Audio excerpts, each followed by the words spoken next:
Salam Jemaat GBN Mahanaim Surabaya yang telah bergabung dalam ibadah online dimanapun Anda berada saat ini. Suatu sukacita bagi kita semua karena kita masih beribadah walaupun secara online. Meskipun mungkin ada jarak di antara kita, terbatas ruang dan waktu karena situasi dan keadaan saat ini. Namun, percayalah ketika hati kita terbuka kepada Tuhan, merindukan akan hadirat Tuhan, maka Tuhan hadir dan menjamah dimanapun Anda berada. Dan sebentar lagi kita akan bersama memulai ibadah online. Mari kita persiapkan hati kita masuk dalam hadirat Tuhan, memuji dan menyembah Tuhan. Selamat beribadah dan selamat hari Minggu. Tuhan Yesus memberkati. Shalom Bapak Ibu dan saudara-saudari yang dikasihi oleh Tuhan. Puji nama Tuhan, kita kembali bertemu kembali pada hari ini, pagi ini di dalam ibadah GBN Mahanaim. Sebelum kita memulai ibadah kita pada pagi hari ini, saya mengundang jemaat yang dikasihi Tuhan untuk saat teduh sejenak.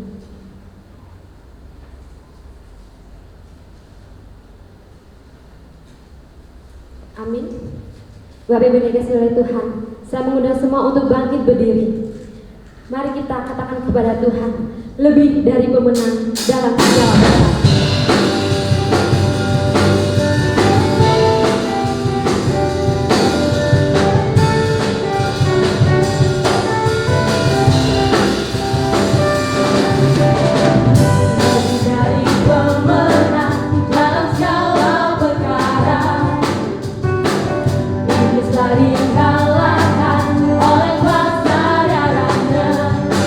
Jika Allah di pihak kita, siapa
jika Tuhan ada di pihak kita. Amin. Bapak, Ibu, dan saudara-saudara yang dikasihi Tuhan, mari kita lebih dalam datang kepada Tuhan, beribadah kepada Tuhan. Mari kita naikkan segala ucapan syukur kita kepada Tuhan.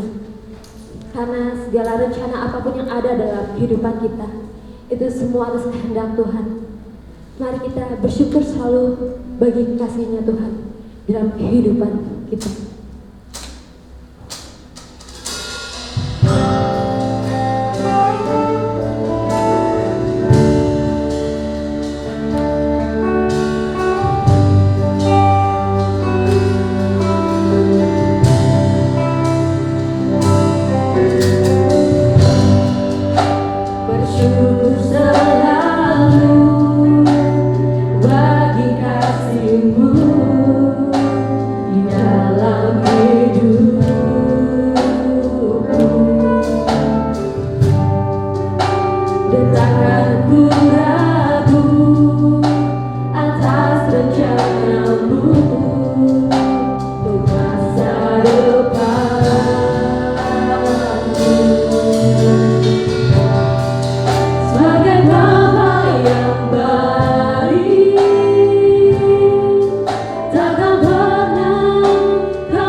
adalah dengan nama Tuhan yang menciptakan langit dan bumi, yang memelihara kesetiaannya sampai selama-lamanya dan tidak meninggalkan perbuatan tangannya.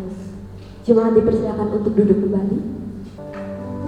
Bapak, Ibu, dan saudara-saudari yang dikasihi Tuhan, kita akan membuka nats pemimpin kita pada pagi hari ini yang terambil dalam Roma 3 ayat 8 25. Sekali lagi, Roma 3 ayat 25. Demikian firman Tuhan.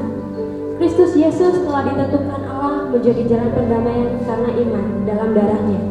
Hal ini dibuatnya untuk menunjukkan keadilannya, karena ia telah membiarkan dosa-dosa yang telah terjadi dahulu pada masa kesabarannya. Puji nama Tuhan. Demikianlah pembimbing kita pada pagi hari ini, yang akan mendasari kebenaran firman Tuhan yang akan disampaikan oleh hamba-Nya pada pagi hari ini. Bapak, Ibu, dan saudara-saudari yang dikasihi oleh Tuhan, mari kita masuk ke dalam pengakuan dosa kita kepada Tuhan. Sepanjang minggu ini Tuhan Yesus telah baik kepada kita. Sepanjang kehidupan kita Tuhan Yesus selalu baik.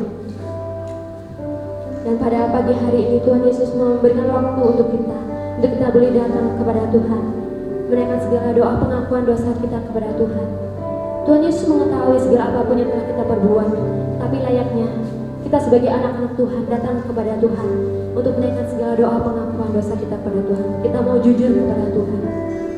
Di dalam 1 Yohanes 1 ayat 8-9. Jika kita berkata bahwa kita tidak berdosa, kita menipu diri sendiri dan kebenaran tidak ada di dalam kita.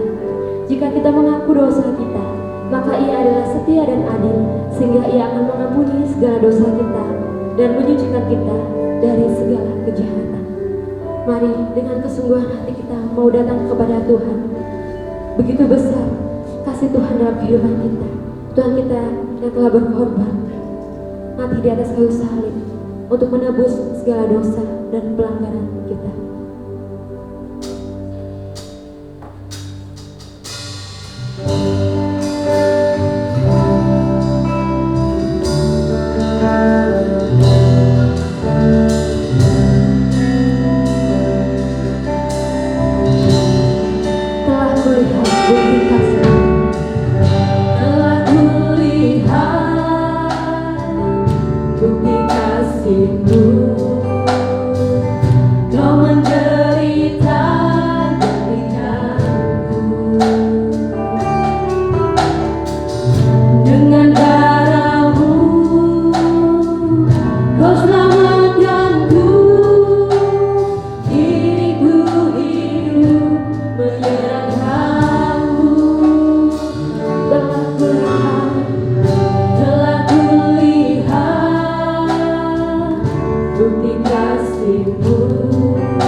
Kini ku hidup menyerahkan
doa pengakuan dosa kita kepada Tuhan. Karena Tuhan Yesus kita yang baik, Tuhan Yesus yang akan mengampuni kita, Tuhan Yesus yang sekali-kali tidak pernah meninggalkan kita. Jika kita mau datang kepada Tuhan untuk mengakui, untuk mau jujur kepada Tuhan atas segala dosa dan pelanggaran yang telah kita perbuat kepada Tuhan. Bapa di sorga, Tuhan Yesus Allah Bapa kami yang baik, kami mengucap syukur Tuhan untuk kesempatan yang Tuhan boleh berikan kepada kami pada pagi hari ini. Kami boleh datang kepada Tuhan, memberikan pujian kami. Kami mau datang kepada Tuhan untuk menaikkan setiap doa pengakuan dosa kami kepada Tuhan. Kami menyadari Tuhan Yesus, sepanjang minggu ini ya Bapa, seringkali kami melakukan segala dosa dan pelanggaran yang tidak menyenangkan hati Tuhan, yang mendukakan hati Tuhan. Dan pada pagi hari ini Tuhan Yesus, untuk waktu yang Tuhan boleh berikan kepada kami sungguh mengucap syukur. Kami boleh datang untuk mengakui segala dosa dan pelanggaran kami. Dosa dan pelanggaran kami melalui perkataan kami, melalui tingkah laku kami, pikiran kami, perasaan kami, yang kami lakukan kepada orang tua kami, pasangan kami, kakak adik kami, saudara kami, maupun orang-orang yang kami kasihi yang ada di sekeliling kami ya Bapa. Kami sungguh-sungguh memohon ampun kepadamu ya Tuhan Yesus, untuk Tuhan boleh mengampuni kami, untuk kami boleh menyucikan kami. Kami sungguh mengucap syukur Bapa. Kami sungguh mengucap syukur kalau Engkau Tuhan Yesus yang telah mati di atas kayu salib menebus segala dosa dan pelanggaran kami. Terlebih kami meminta ampun kepadamu ya Tuhan Yesus, yang seringkali kami mendukakan hati Engkau ya Bapa. Ampuni kami Tuhan, ampuni kami ya Bapa. Layakan kami Tuhan Yesus, agar kami boleh lebih dalam lagi Tuhan untuk masuk ke hadirat-Mu yang Maha Kudus ya Bapa. Terima kasih Tuhan Yesus yang baik, terima kasih. Dengar setiap pengakuan dosa kami kepada Tuhan.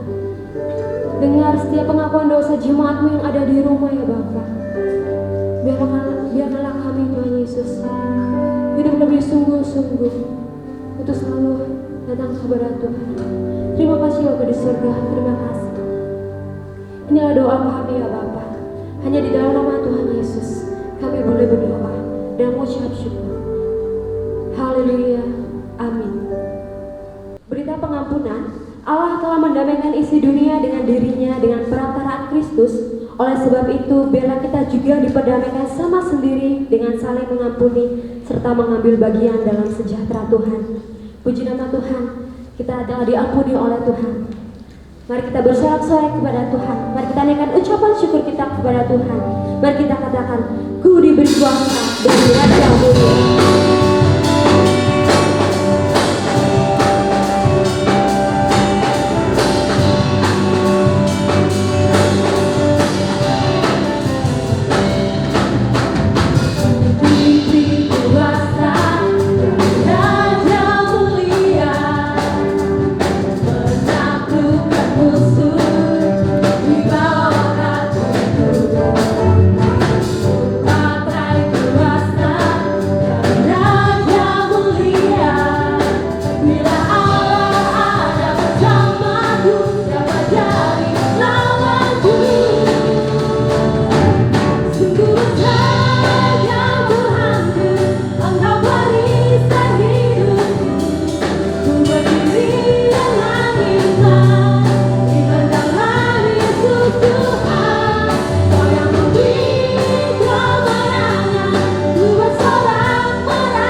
kita akan membaca Mazmur pujian kita yang terambil di dalam Mazmur 19 ayat 1 sampai dengan yang ke-7.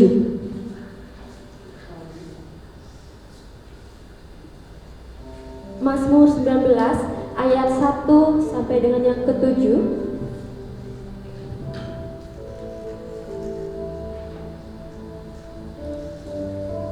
Kemuliaan Tuhan dalam pekerjaan tangannya dan dalam taurannya, untuk memimpin biduan Mazmur Daud. Langit menceritakan kemuliaan Allah, dan cakrawala menceritakan pekerjaan tangannya. Hari meneruskan berita itu kepada hari, dan malam menyampaikan pengetahuan itu kepada malam.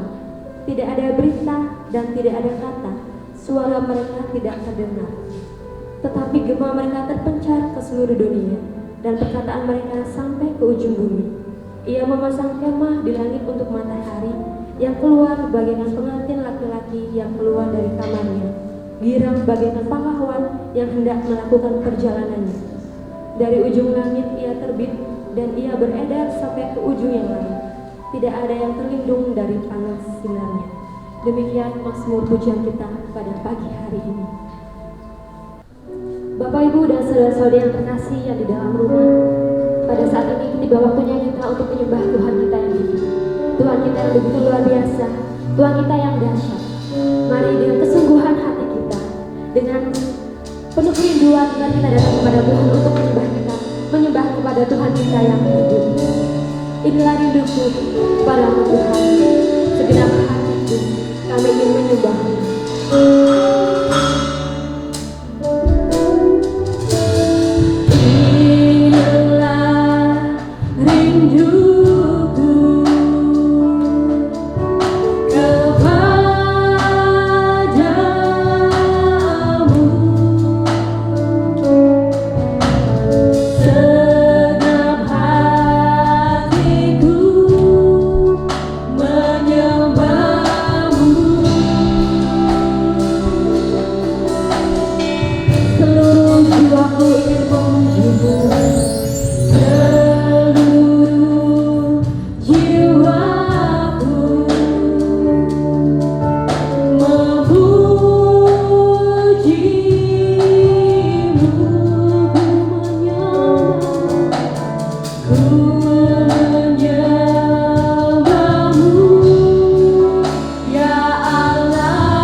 syukur kita kepada Tuhan. Tuhan yang sekali-kali tidak pernah meninggalkan kita. Tuhan yang selalu ada untuk kita. Tuhan yang senantiasa mengasihi kita dalam setiap kehidupan kita. Terima kasih Tuhan Yesus, terima kasih ya Bapa. Terima kasih Tuhan untuk segala penyertaan Tuhan dalam kehidupan kami. Terima kasih untuk berkat-berkat Tuhan, untuk kesehatan yang Tuhan boleh berikan kepada kami, untuk segala pertolongan Tuhan yang boleh kami rasakan sampai pada saat ini Tuhan Yesus. Kami sungguh mengucap syukur Tuhan Yesus, kami sungguh mengucap syukur. Engkau Allah yang begitu luar biasa, Engkau Allah yang begitu dahsyat. Tidak ada alasan untuk kami tidak mau datang kepada Tuhan untuk menyembah-Mu ya Bapa, karena Engkau Allah kami yang layak dan yang pantas untuk kami puji dan kami muliakan. Terima kasih ya Bapa, terima kasih. Segala pengagungan kami, segala pujian kami hanya kami naikkan untuk kemuliaan nama Tuhan. Karena kami ingin menyenangkan hati-Mu ya Bapa. Kami ingin sekali, ingin terus memberikan yang terbaik untuk-Mu ya Bapa. Kami tidak ingin mengecewakan Engkau Tuhan. Dengan segala pujian kami Tuhan, kami berikan hati dan jiwa kami untuk menyenangkan hati-Mu ya Bapa. Terima kasih Tuhan Yesus, terima kasih. Terpujilah Engkau ya Bapa, terpujilah Engkau. Dan pada saat ini Tuhan Yesus, kami rindu untuk boleh kami menerima akan kebenaran firman Tuhan yang menguatkan kami, yang menolong kami untuk kami dapat melewati setiap hari-hari kami. Kami ingin menjadi saksi-saksi-Mu Tuhan. Meskipun seringkali kami tidak mengerti segala apapun yang Tuhan perbuat dalam kehidupan kami, tapi kami yakin dan percaya segalanya itu Tuhan boleh lakukan untuk kami, untuk yang terbaik bagi kami.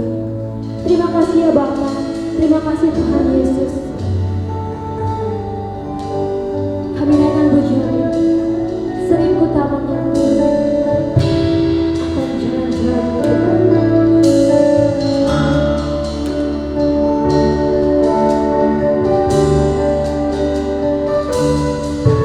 sering ku tak mengerti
yang terus Tuhan izinkan untuk kami nikmati sampai pagi hari ini Tuhan. Terima kasih banyak ya Tuhan Yesus Kristus. Pada pagi hari ini kami ada waktu untuk bersekutu bersama-sama memuji dan permuliakan nama-Mu Tuhan. Dan saat ini kami mau membaca firman Tuhan, bahkan merenungkan firman Tuhan secara bersama-sama. Sebelum kami membaca firman Tuhan, kami mohon ampuni kami, layakkan kami, kuduskan kami Tuhan, supaya kami layak membaca firman-Mu yang kudus Tuhan. Terima kasih banyak ya Tuhan, berfirmanlah pada kami, karena kami siap untuk mendengarkan firman Tuhan. Dalam nama Tuhan Yesus kami berdoa, amin. Salam, selamat pagi Bapak Ibu yang dikasihi Tuhan. Sekali lagi, shalom. Ya Bapak Ibu yang dikasihi Tuhan, kita bersyukur untuk pertolongan Tuhan yang terus Tuhan izinkan sampai pagi hari ini kita nikmati, bahkan kita bisa bersekutu bersama-sama. Mari kita membuka Alkitab kita dari Kisah Para Rasul pasal 10 ayat 34 sampai 43. Kisah Para Rasul pasal 10 ayat 34 sampai ayat yang ke-43. Saya akan bacakan bagi kita semua. Kalau sudah menemukannya katakan amin. Ya, saya akan bacakan bagi kita. Judul berikutnya, Petrus dan Kornelius. Lalu mulailah Petrus berbicara, katanya, sesungguhnya aku telah mengerti bahwa Allah tidak membedakan orang. Setiap orang dari bangsa manapun yang takut akan Dia dan yang mengamalkan kebenaran berkenan kepadanya. Itulah firman yang Ia suruh sampaikan kepada orang-orang Israel, yaitu firman yang memberitakan damai sejahtera oleh Yesus Kristus yang adalah Tuhan dari semua orang. Kamu tahu tentang segala sesuatu yang terjadi di seluruh tanah Yudea, mulai dari Galilea sesudah baptisan yang diberitakan oleh Yohanes, yaitu tentang Yesus dari Nazaret, bagaimana Allah mengurapi Dia dengan Roh Kudus dan kuat kuasa, Dia yang berjalan keliling sambil berbuat baik dan menyembuhkan semua orang yang dikuasai iblis, sebab Allah menyertai Dia. Dan kami adalah saksi dari segala sesuatu yang diperbuatnya di tanah Yudea maupun di Yerusalem, dan mereka telah membunuh Dia dan menggantung Dia pada kayu salib. Yesus telah membangkitkan Allah pada hari yang ketiga, dan Allah berkenan bahwa Ia menampakkan diri bukan kepada seluruh bangsa, tetapi kepada saksi-saksi yang sebelumnya telah ditunjuk oleh Allah, yaitu kepada kami yang telah makan dan minum bersama-sama dengan Dia setelah Ia bangkit dari antara orang mati. Dan Ia telah menugaskan kami memberitakan kepada seluruh bangsa dan bersaksi bahwa Dialah yang ditentukan Allah menjadi hakim atas orang-orang hidup dan orang-orang mati. Tentang Dialah semua nabi bersaksi bahwa barang siapa percaya kepadanya, ia akan mendapat pengampunan dosa oleh karena namanya. Bapak Ibu yang dikasihi oleh Tuhan, tema kita pada minggu ini yaitu saksi kebangkitan Kristus. Tema kita yang diberikan oleh sinode dalam 1 minggu ke depan yaitu saksi kebangkitan Kristus. Kalau berbicara tentang saksi, itu berbicara tentang perorangan pribadi. Bahkan kalau kita melihat, saksi itu adalah seseorang yang mengingatkan, memiliki informasi atau pengetahuan tentang sesuatu hal. Kemudian dia akan memberikan informasi tersebut atau memberitakan cahaya yang ia dengar, yang ia tahu kepada orang lain. Selain itu, kalau kita melihat saksi itu seseorang yang menugaskan atau membuktikan sebuah fakta untuk menjadi saksi bagi Kristus. Jadi Bapak Ibu yang dikasihi Tuhan, kita adalah orang-orang yang percaya, berarti kita adalah saksi Kristus untuk menceritakan kebangkitan Kristus bagi orang yang belum mengenal Kristus. Jadi artinya bahwa saksi kita yang seorang yang sudah percaya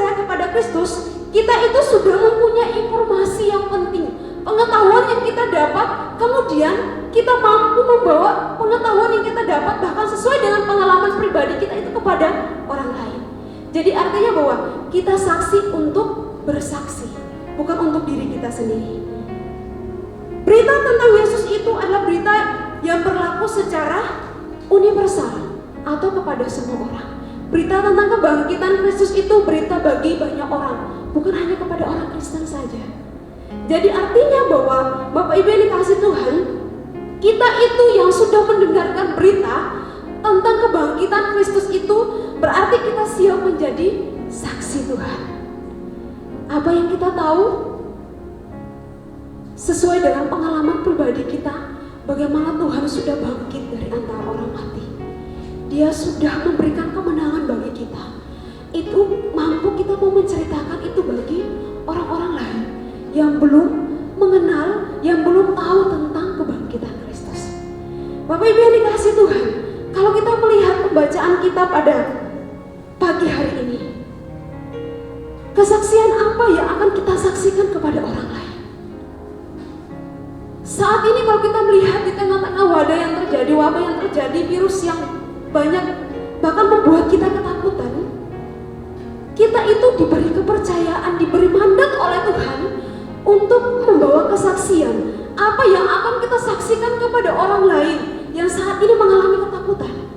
Dalam pembacaan kita ini ada 3 kesaksian yang akan kita saksikan kepada orang lain. Yang pertama, kesaksian yang harus kita saksikan kepada orang lain bahwa Allah tidak membedakan siapapun. Dalam ayat yang 34 saya akan bacakan bagi kita. Lalu mulailah Petrus berbicara, katanya, sesungguhnya aku telah mengerti bahwa Allah tidak membedakan orang. Ini yang harus kita saksikan kepada orang lain yang belum mendengar berita kesaksian, berita tentang penderitaan Kristus, bahwa Allah itu tidak pernah membedakan siapapun. Bapak Ibu, kalau kita melihat Cornelius itu adalah seorang yang belum percaya kepada Kristus. Dalam arti dia adalah keturunan Romawi. Bahkan kalau kita melihat dalam ayat yang pertama, di Kaisarea ada seorang yang bernama Cornelius, seorang perwira pasukan yang disebut pasukan Italia. Jadi artinya bahwa dia di sini adalah Cornelius adalah seorang pasukan perwira yang disebut sebagai pasukan Italia. Bahkan di sini dijelaskan juga bahwa Cornelius adalah bukan asli orang Yahudi, tetapi non-Yahudi. Bapak Ibu yang dikasih oleh Tuhan, orang Yahudi sangat memandang rendah orang non-Yahudi. Bahkan mereka berkata bahwa orang non-Yahudi adalah orang-orang yang kafir, orang yang tidak mengenal Allah. Bahkan orang kafir itu sangat dipermalukan oleh orang Yahudi. Bahkan kalau kita melihat, tetapi dalam ayat yang kedua, Cornelius ini adalah seorang dari golongan non-Yahudi yang pertama menjadi orang Kristen. Bahkan dalam ayat 2 dijelaskan bahwa Cornelius itu adalah seorang yang saleh, bahkan bukan dia saja, tetapi seisi rumahnya hidup takut akan Tuhan. Bapak Ibu yang dikasih Tuhan, walaupun Cornelius ini bukan orang Yahudi asli, tetapi dia di sini dikatakan bahwa dia adalah orang yang saleh, hidup takut akan Tuhan. Dia dan seisi rumahnya atau keluarganya itu melakukan setiap praktek-praktek Yahudi. Bahkan kalau kita melihat bahwa dia itu rajin bersedekah. Bapak Ibu yang dikasih Tuhan, yang tidak dijelaskan bahwa dalam pandangan orang Yahudi, orang non-Yahudi adalah orang-orang yang tidak mengenal Allah. Tetapi Cornelius membuktikan bahwa dia orang yang saleh di hadapan Tuhan. Dia hidup takut akan Tuhan. Bahkan seluruh isi keluarganya, seluruh keluarganya itu juga hidup takut akan Tuhan.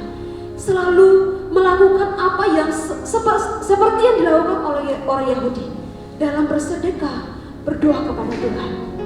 Bapak Ibu yang dikasih Tuhan, ia mengenal Allah, Israel, bahkan menyembah Allah, tetapi dia tidak menjadi orang Yahudi. Bapak Ibu yang dikasih Tuhan, Allah itu tidak membedakan siapapun. Dia itu orang mana, dia itu dari latar belakang seperti apa, dosa seperti apapun, Allah tidak pernah membedakan, bahkan tidak memandang rendah siapapun di dunia ini.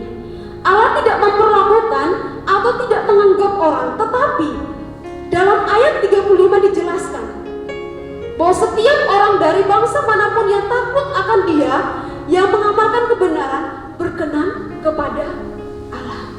Jadi artinya bahwa Bapak Ibu yang dikasihi Tuhan, Allah itu tidak membedakan siapapun, dia dari suku mana, bangsa mana, tetapi yang di sini dijelaskan bahwa yang berkenan di hadapan Allah yaitu orang-orang yang hidup takut akan Dia, bahkan hidup dalam kebenaran, kemudian dia mampu membawa kebenaran itu kepada orang lain.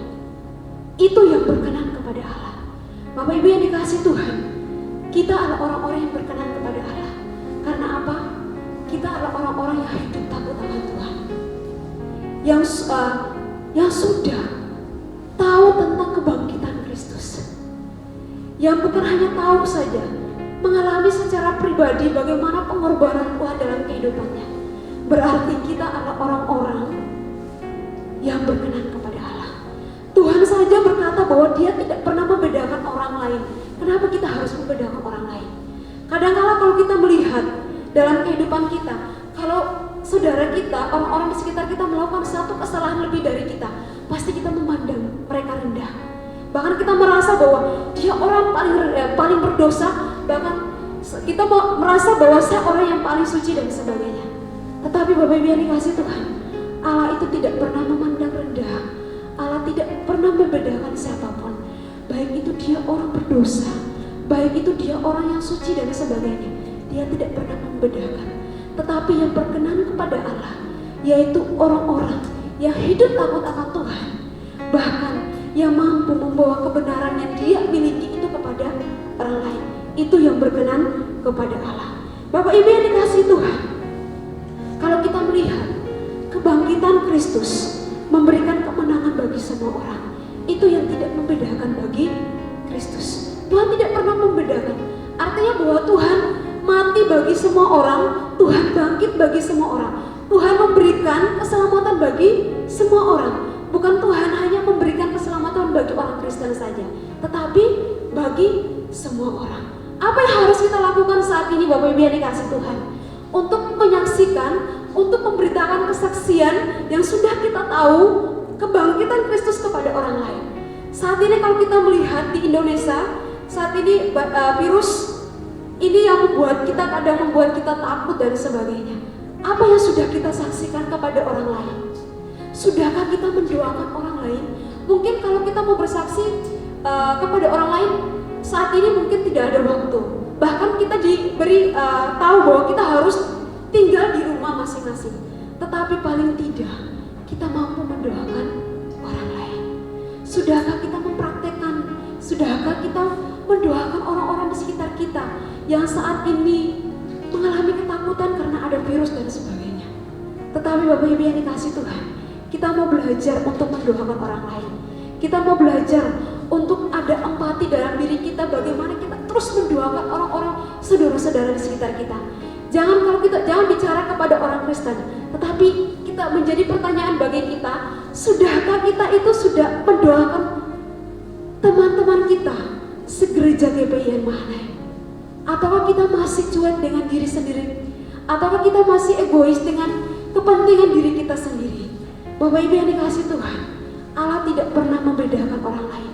Ini yang disampaikan oleh Petrus kepada Kornelius, bahwa Allah itu tidak pernah membedakan orang lain. Bahwa Kornelius itu tidak perlu takut walaupun dia itu bukan orang Yahudi asli, tetapi harus diberitakan kepada banyak orang.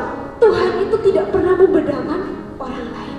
Jadi Bapak Ibu yang dikasihi Tuhan, hal pertama yang harus kita pelajari dalam pembacaan kita pada pagi hari ini, kesaksian apa yang harus kita saksikan kepada orang lain? Kita harus saksikan bahwa Allah itu tidak pernah membedakan siapapun di dunia ini. Baik itu dia derajatnya tinggi, baik itu dia kaya dan miskin dan sebagainya, baik itu dia itu orang yang paling berdosa atau orang yang Tuhan tidak pernah membedakan siapapun. Tetapi kita mau belajar, kita mampu mau memperceritakan, mau bersaksi bagi orang-orang di sekitar kita bahwa Allah itu selalu mengasihi siapapun. Allah itu mengasihi semua orang tanpa terkecuali.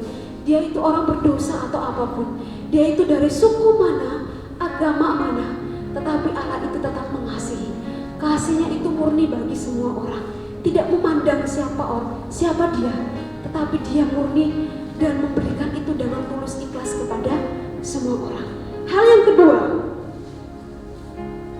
kesaksian apa yang akan kita saksikan kepada orang lain. Yang kedua, dalam ayat 37 sampai 41, kita harus saksikan perbuatan Allah di dunia. Bapak Ibu yang dikasihi Tuhan, kalau Bapak Ibu melihat dari ayat 37 sampai 39 itu menjelaskan bagaimana perjalanan Tuhan Yesus selama dia di dunia.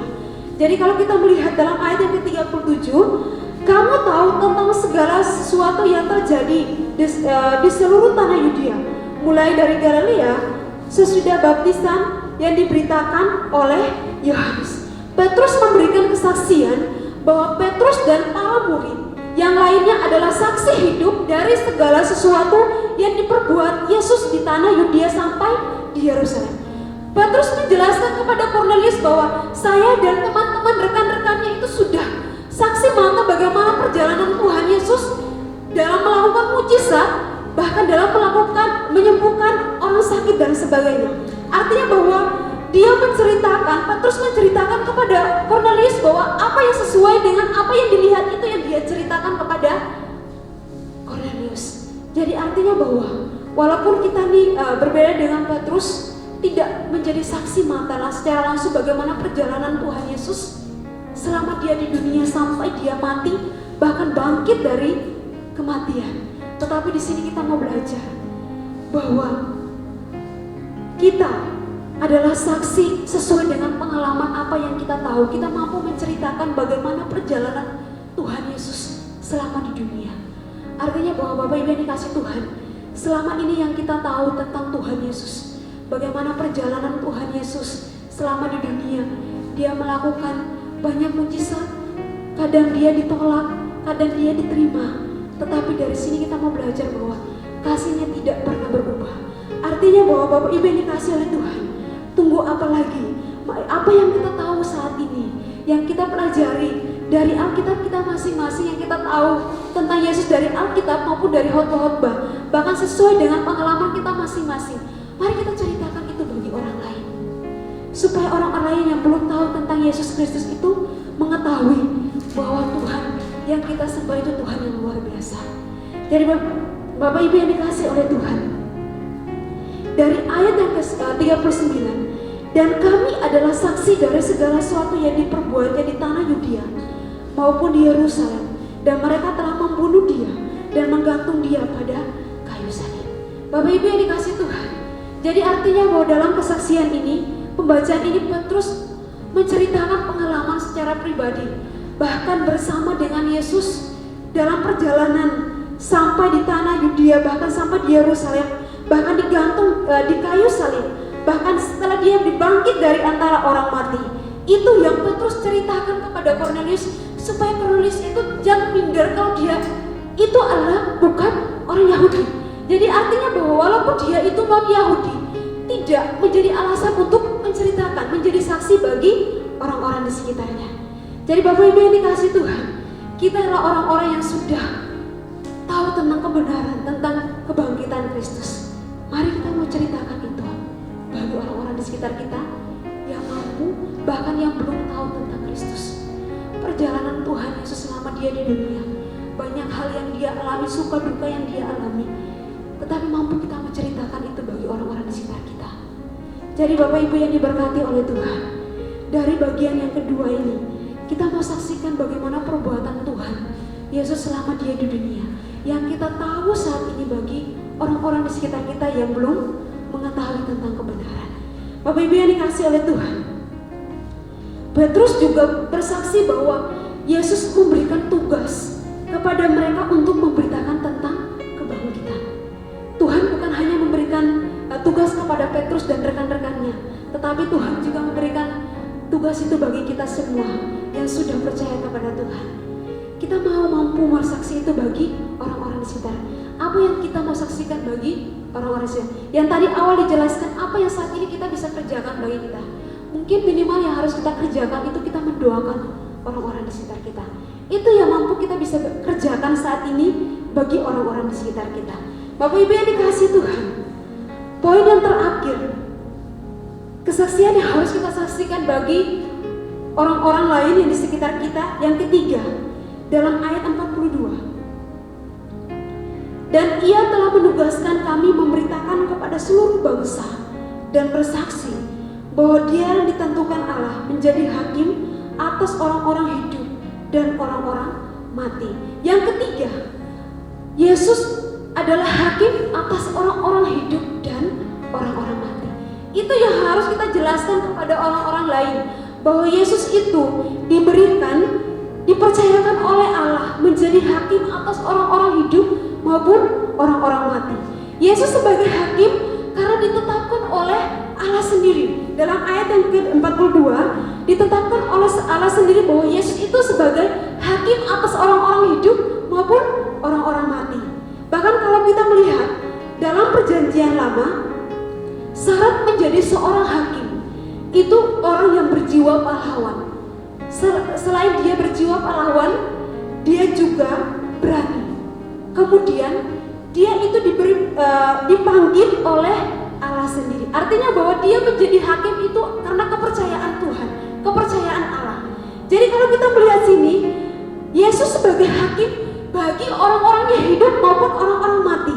Artinya bahwa Bapak Ibu yang dikasihi Tuhan, kalau berbicara tentang hakim itu seorang yang menegakkan keadilan dan kebenaran, menghukum orang-orang yang bersalah dan membenarkan orang yang benar.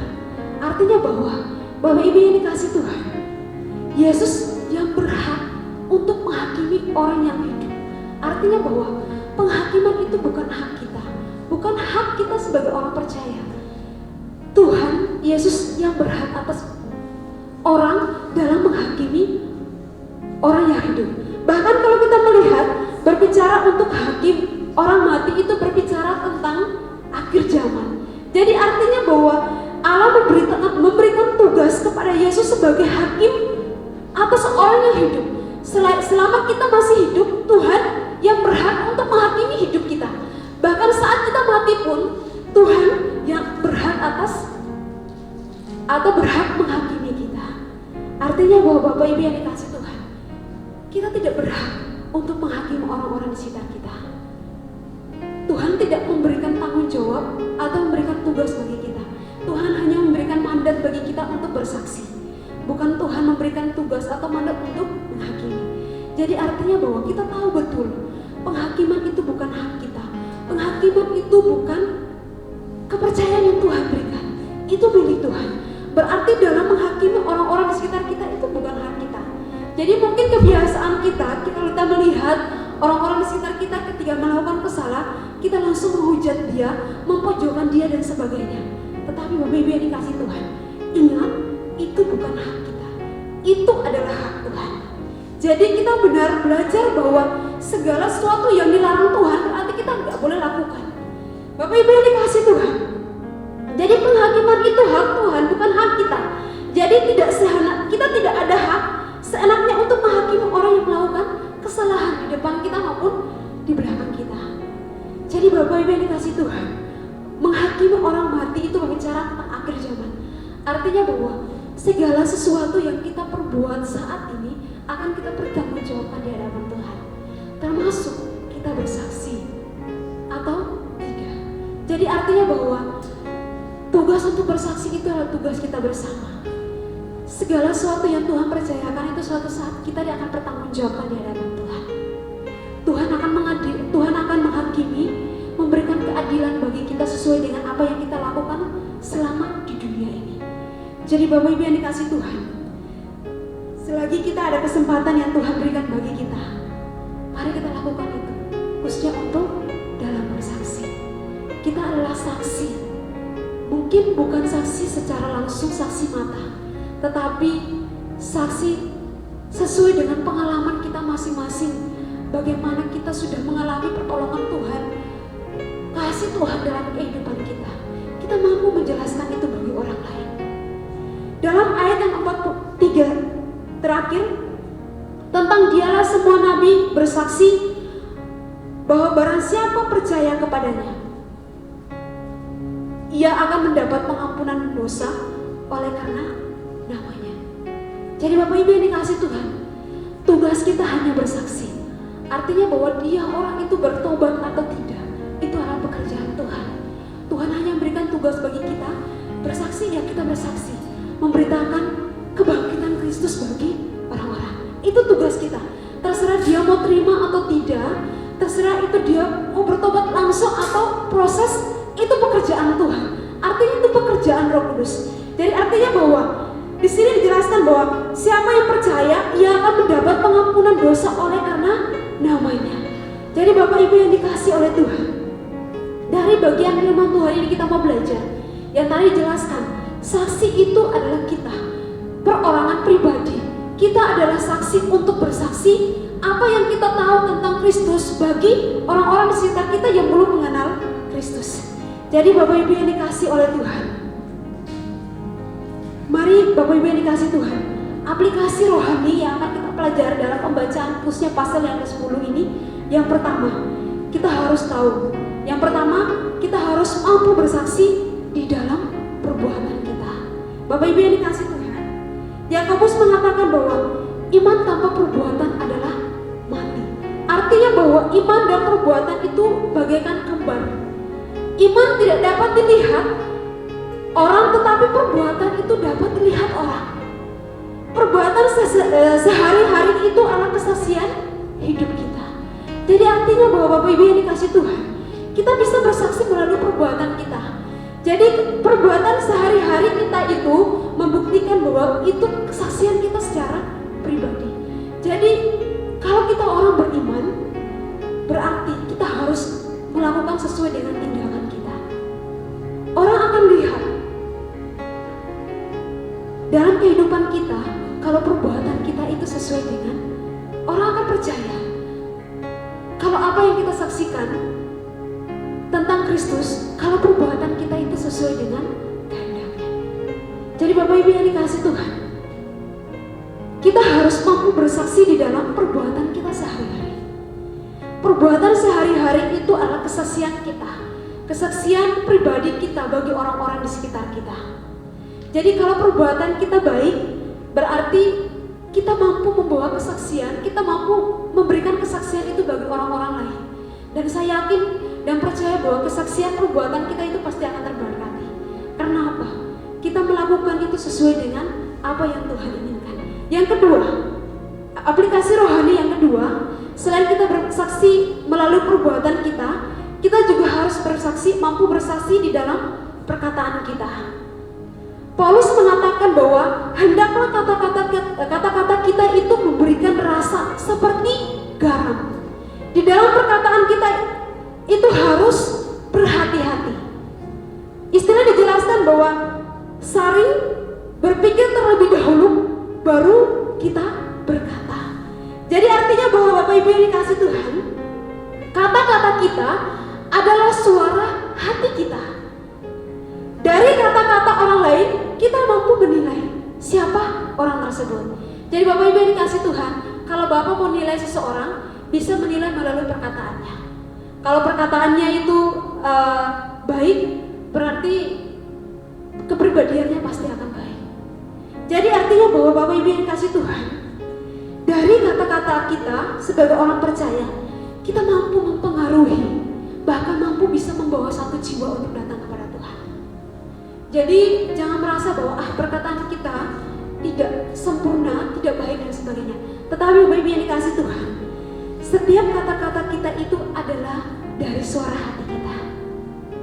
Jadi dari kata-kata kita mampu, bahkan kita melihat bahwa dari kata-kata orang lain kita mampu menilai siapa kepribadian seseorang.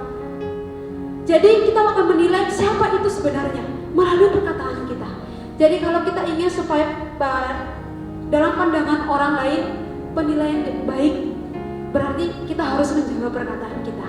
Di sini dijelaskan bahwa di dalam perkataan itu kita harus berhati-hati, saring berpikir dahulu sebelum kita berkata.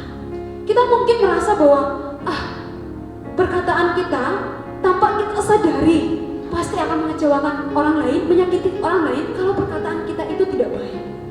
Jadi Bapak Ibu yang dikasih Tuhan, kita mampu bersaksi melalui perkataan kita. Jangan kita merasa, kita melihat bahwa asal bersaksi itu bersaksi melalui firman Tuhan saat saya berkhotbah dan sebagainya. Tetapi melalui perkataan kita tiap-tiap hari, perkataan kita sehari-hari, itu kita mampu bersaksi bagi orang lain. Yang ketiga, aplikasi rohani yang ketiga, selain bersaksi melalui perbuatan dan perkataan, kita harus mampu menggunakan keluarga kita sebagai tempat bersaksi. Bapak Ibu yang dikasih Tuhan, keluarga itu sangat penting. Orang akan menilai pribadian kita itu bisa menilai dari keluarga kita. Dari keluarga kita, orang akan menilai bahwa pasti perkataannya itu sesuai dengan tindakannya. Bahkan itu terlahir dari keluarga. Bapak Ibu yang dikasih Tuhan, dari keluarga yang tidak harmonis, itu kita merasa bahwa itu kita tidak akan bersaksi. Orang lain tidak akan percaya. Jadi Bapak Ibu yang dikasih Tuhan, keluarga itu sangat penting. Jadi kita mau belajar untuk membawa keluarga kita itu sungguh-sungguh mengenal Tuhan, mengasihi Tuhan, dan supaya kita mampu menceritakan, kita bersaksi, supaya orang-orang di sekitar kita itu percaya. Karena itu dari pribadi kita, dari keluarga kita. Jadi Bapak Ibu yang dikasih Tuhan, kalau kita melihat gereja mula-mula itu dimulai dari rumah. Dari rumah akhirnya gereja itu makin hari bertumbuh, makin banyak jiwa yang bertambah. Artinya bahwa dari keluarga kita itu banyak jiwa akan dimenangkan oleh Tuhan. Jadi Bapak Ibu yang dikasih Tuhan, mari kita mau bersaksi bagi orang-orang di sekitar kita melalui perbuatan kita, tingkah laku kita, perkataan kita. Bahkan kita mampu bersaksi bagi orang lain melalui keluarga kita. Bapak Ibu yang dikasih Tuhan, sebelum saya akan menutupi firman Tuhan pada pagi hari ini, ada sebuah kesaksian. Seorang ilmuwan Inggris bernama Thomas Huxley. Dia ini sangat mendukung teori evolusi. Sehingga kalau kita melihat, bahkan dia ini juga sebagai seorang agnostik. Ia percaya bahwa agama itu adalah takyul yang berbahaya. Pada suatu hari, Huxley ini bertanya kepada seorang Kristen, orang Kristen yang sangat taat, yang sangat beriman kepada Kristus. Pertanyaannya kepada orang Kristen itu, apa arti iman bagimu? Orang itu tahu kalau Huxley ini adalah orang yang skeptis, artinya atau ragu-ragu, kurang percaya. Orang Kristen ini diam sejenak, kemudian dia menjawab, Anda sangat berpendidikan dan Anda bisa menentang apapun yang saya katakan. Kemudian Huxley terus mendesaknya untuk menjelaskan mengapa ia itu menjadi seorang Kristen, orang Kristiani. Maka dengan tulus hati, orang itu menceritakan arti Yesus bagi dirinya. Maka dengan tulus hati orang itu, kalau kita melihat, dia menceritakan bagaimana pengalaman pribadi bersama dengan Tuhan. Orang Kristen ini menjelaskan kepada Huxley. Kemudian Huxley itu begitu tersentuh sehingga ia tidak mampu memperdebatkan. Biasanya dia itu sangat kritis dengan perdebatan. Artinya bahwa di sini dia berkata dari lubuk hati. Huxley ini bertanya dengan sungguh dan tulus. Berkata dengan sungguh dan tulus, saya kagum iman Anda kepada Kristus. Bapak Ibu yang dikasih Tuhan, ada dua pelajaran yang dapat kita petik dari kesaksian ini. Yang pertama, kita boleh saja menghargai pengetahuan, tetapi kita tahu bahwa pendidikan formal tidak seharusnya digunakan untuk menguji iman kita. Yang kedua, seringkali kesaksian sederhana yang keluar dari lubuk hati lebih efektif daripada penjelasan ilmiah. Jadi Bapak Ibu yang dikasih Tuhan, kalau kita mau bersaksi itu, Kenapa harus sekolah? Artinya bahwa tanpa kita harus tahu langkah-langkah, metode apa yang saya harus lakukan ketika saya mau bersaksi. Tetapi kalau kita mempunyai kerinduan dalam hati kita kalau mau bersaksi kepada Kristus, itu lebih efektif daripada pengetahuan yang kita dapat.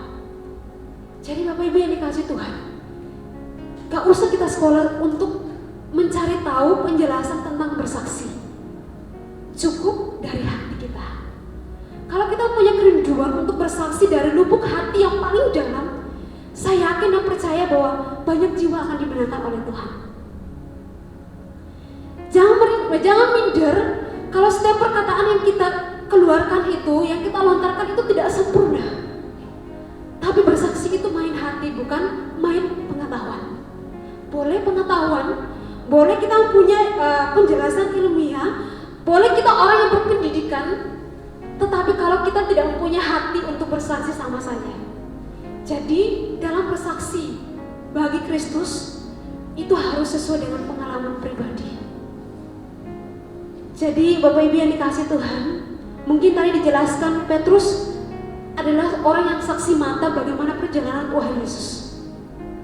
Dia mampu menceritakan kepada Kornelius sesuai dengan apa yang dia lihat, apa yang dia rasakan. Tetapi kita ini bukan saksi mata tentang kebangkitan Kristus.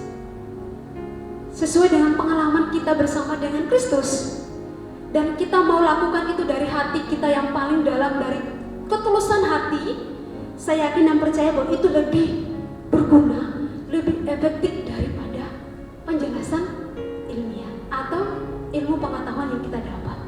Jadi Bapak Ibu yang dikasih Tuhan, mau bersaksi, kita mau bersaksi bagi orang sekitar kita.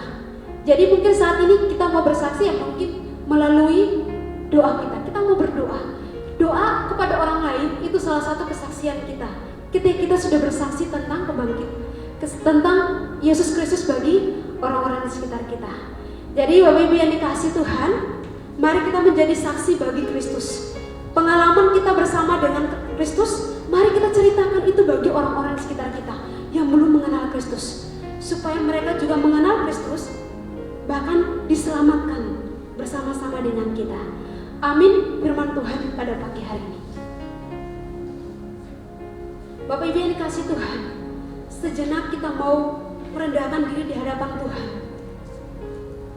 Mungkin selama ini kita takut untuk bersaksi karena kita kurang berpengalaman. Kita bukan orang berpendidikan.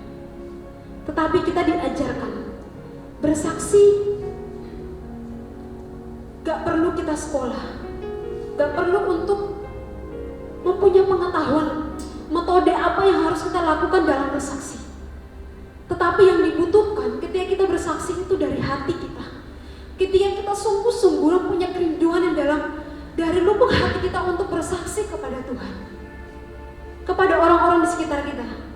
Saya yakin dan percaya bahwa melalui penampilan kita, cara bicara kita, perbuatan kita, mungkin melalui sapaan kita tiap-tiap hari, orang lain pasti akan terberkati. Bahkan saya yakin percaya bahwa orang lain akan mengenal Kristus melalui tindakan hidup kita.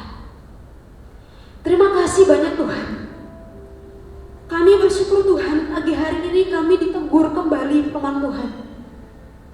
Memang benar Tuhan, bersaksi itu adalah tugas tanggung jawab kami sebagai orang-orang yang mengasihi Tuhan.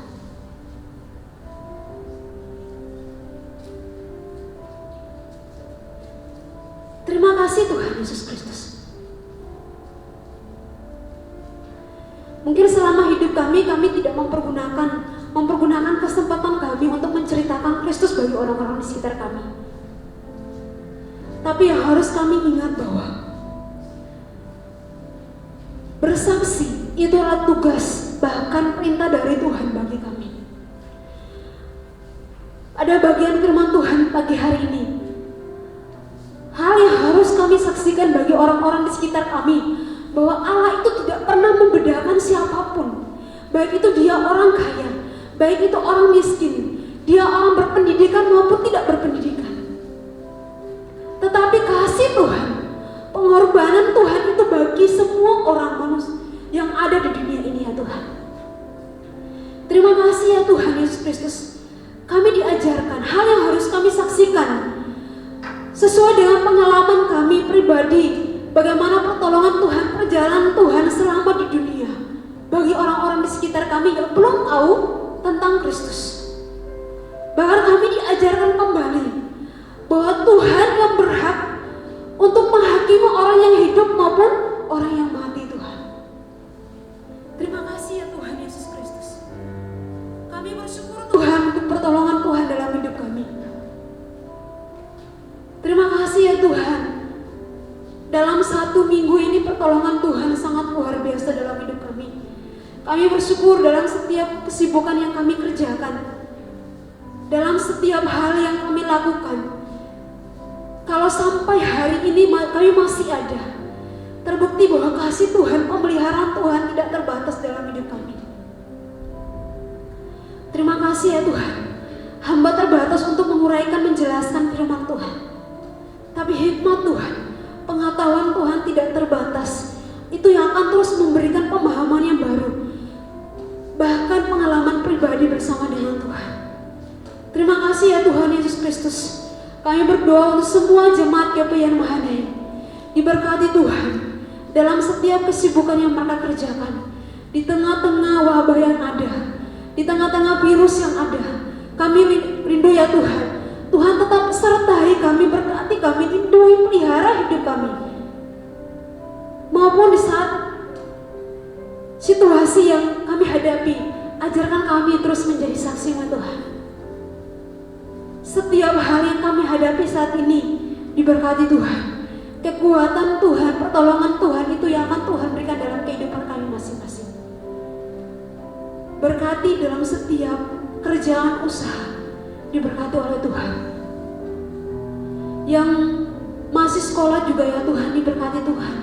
Tuhan tolong, Tuhan tetap sertai.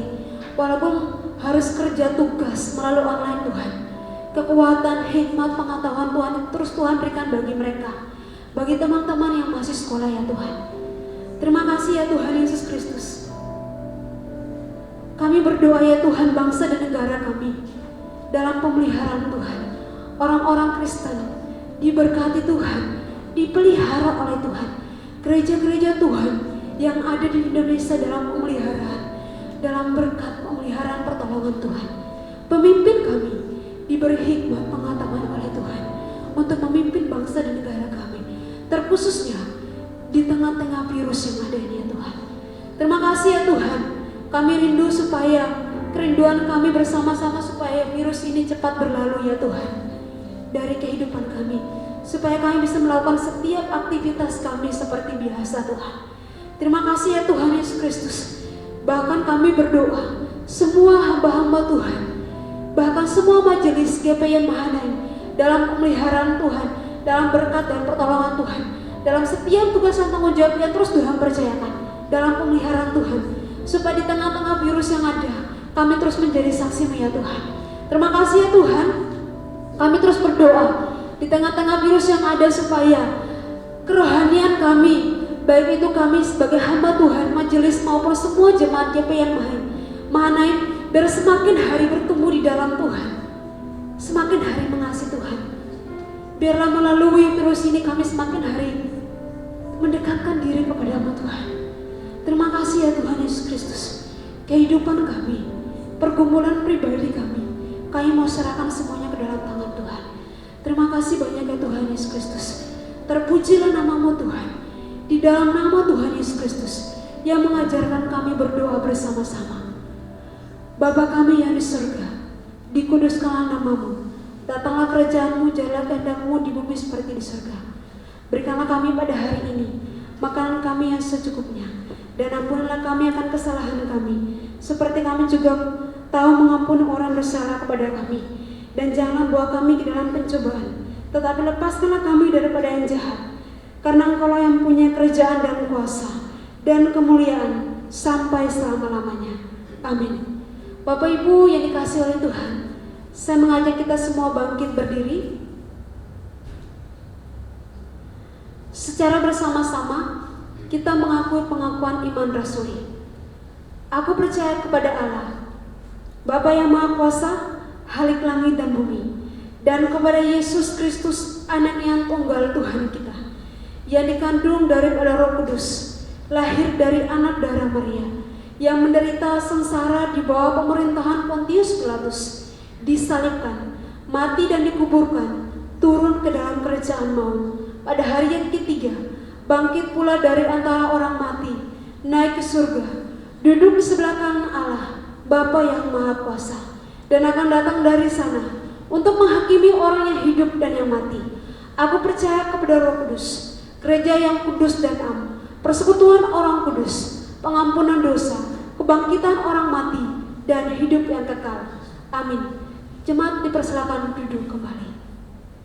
Puji nama Tuhan, kita telah diberkati oleh kebenaran firman Tuhan yang telah disampaikan oleh hamba-Nya. Dan jemaat yang dikasihi Tuhan, tiba waktunya kita akan memberikan korban syukur kita kepada Tuhan melalui persembahan sebagai rasa ucapan syukur kita kepada Tuhan atas pemeliharaannya sepanjang hari ini. Dan bagi Bapak Ibu diharapkan untuk persembahan ataupun persepuluhan dapat dikumpulkan dan dimasukkan ke dalam amplop. Setelah itu dapat diserahkan kepada bendahara gereja atau dapat ditransfer melalui nomor rekening gereja yang ada di bawah ini. Terima kasih. Dan firman Tuhan yang melandasi dalam berian korban syukur kita kepada Tuhan dari 2 Korintus 9 ayat 6 sampai 7. Camkanlah ini, orang yang menabur sedikit akan menuai sedikit juga, dan orang yang menabur banyak akan menuai banyak juga. Hendaklah masing-masing memberikan menurut kerelaan hatinya, jangan dengan sedih hati atau karena paksaan, sebab Allah mengasihi orang yang memberi dengan sukacita.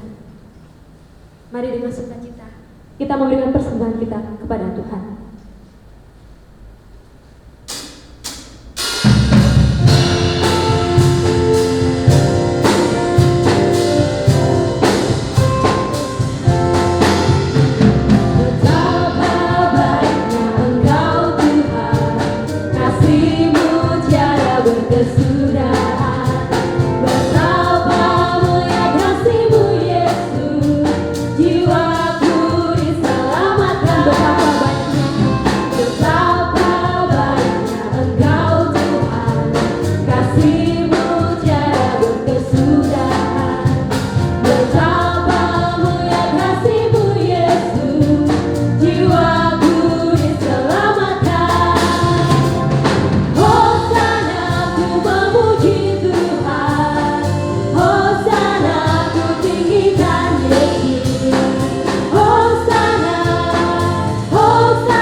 Berdoa untuk persembahan kita. Tuhan Yesus yang baik, kembali kami mengucap syukur Tuhan kepada Tuhan untuk segala penyertaan Tuhan dalam kehidupan kami. Terima kasih Bapa untuk pada pagi hari Tuhan Yesus kami boleh memberikan persembahan kami kepada Tuhan. Meskipun tidak sebanding dengan kasih Tuhan yang begitu melimpah dalam kehidupan kami, tapi kami memberikan dengan keraan hati kami ya Bapa. Kiranya persembahan Tuhan Yesus boleh jadi untuk kemuliaan nama Tuhan. Dan berkati setiap tangan-tangan yang sudah memberikannya ya Tuhan Yesus. Kiranya Tuhan Yesus memberkati mereka dan kehidupan mereka hari lepas hari Tuhan. Terima kasih Bapa di surga, terima kasih. Inilah doa persembahan kami kepada Tuhan. Hanya di dalam nama Tuhan Yesus kami sudah berdoa, mengucap syukur. Haleluya. Amin. Sedikit waktu jemaat untuk Bapak Ibu dan saudara-saudara kasih yang ada di rumah. Ibadah minggu depan tetap diadakan melalui ibadah online di YouTube jam 8 pagi. Sekali lagi ibadah minggu depan tetap jam 8 pagi melalui ibadah online. Terima kasih. Bapak Ibu dan saudara-saudari kasih, kita akan mengakhiri ibadah kita pada pagi hari ini dan akan ditutup doa berkat oleh Bapak Pendeta Tri Aryadi. Tetapi sebelumnya mari kembali kita menaikkan satu pujian. Kami perlu Engkau Tuhan.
Tuhan yang kekasih, arahkanlah hatimu kepada Tuhan, bawa dan lakukanlah firman Tuhan yang kau dengar hari ini. Pulanglah dengan damai sejahtera dan terimalah berkat Tuhan. Kiranya berkat damai sejahtera dari Allah Bapa, kasih sayang melalui Putra Tunggalnya Yesus Kristus, kekuatan penghiburan melalui Roh Kudus, biarlah terus menolong memberkati Bapak Ibu Saudara, mulai hari ini sampai selama-lamanya. Amin.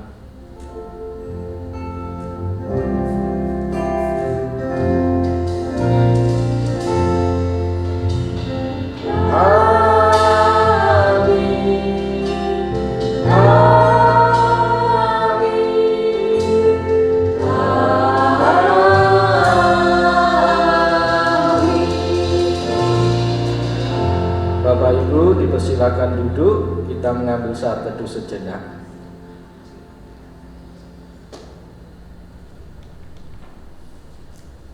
Amin. Haleluya, puji Tuhan, kita telah mengikuti ibadah minggu bersama-sama di rumah masing-masing. Bagi jemaat semua agar tetap patuhi anjuran pemerintah untuk melakukan physical distancing. Tetap jaga kesehatan dengan mencuci tangan, makan makanan yang sehat dan bergizi, serta mulailah berolahraga secara teratur. Sampai berjumpa pada minggu yang akan datang. Selamat hari Minggu dan Tuhan Yesus memberkati.